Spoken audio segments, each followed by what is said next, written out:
Ջրի արտահոսքի հետքերով մասնավոր տունը ունենք այս խոնավացած հատվածներ, արդեն ստուգած է, եզրակացությանը սեկած է, ուղղակի ուզում եմ կիսվեմ։ Տունը բավականին մեծ է, այսինքն այսպեսի մեծ համակարգ է, ուսավ դեռ միայն առաջի հարկն է, կասկածներ ունենք, այսինքն այնտեղ կոմունիկացիաներից ունենք տաք հատակները ճնշումներով ստուգել եմ ամենապահումը, այսինքն տաք հատակից կորուստ չունենք։ Բակում ունենք ոռակման համակարգ, այս խողովակաշարը սնում է ներսը ծաղկամանը, այսինքն սնում է այս ամանը և սնում է այս ներսի ծաղկամանը, խողովակաշարը նույնպես հերմետիկ էր, այսինքն այս ծաղկամանը սնող։ Փորձարկած են նաև բոլոր չորանոցները, քանի որ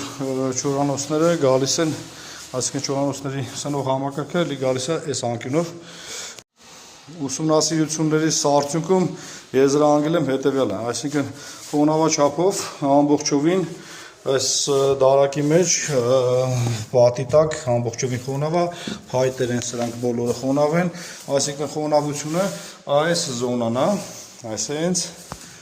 այս զոնան է, մինչև այս հատվածը, այստեղից հետո խոնավությունը արդեն դադարում է, եզրահանգումը հետևյալն է, ծաղկամանի անհերմետիկություն, ծաղկամանը ավտոմատ կերպով է ոռոգվում, ըստ երևույթին անհերմետիկ է ուղղակի, կաթիլային է ոռոգումը, այսինքն ցնցուղով չի, որ ջուրը դուրս գա,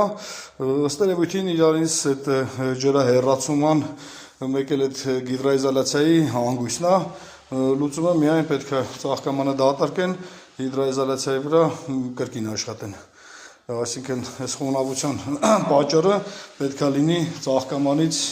արտահոսումը, ուրիշ ոչինչ չեմ կարծել հայտնաբերեմ, կոմունիկացիաները հերմետիկ են։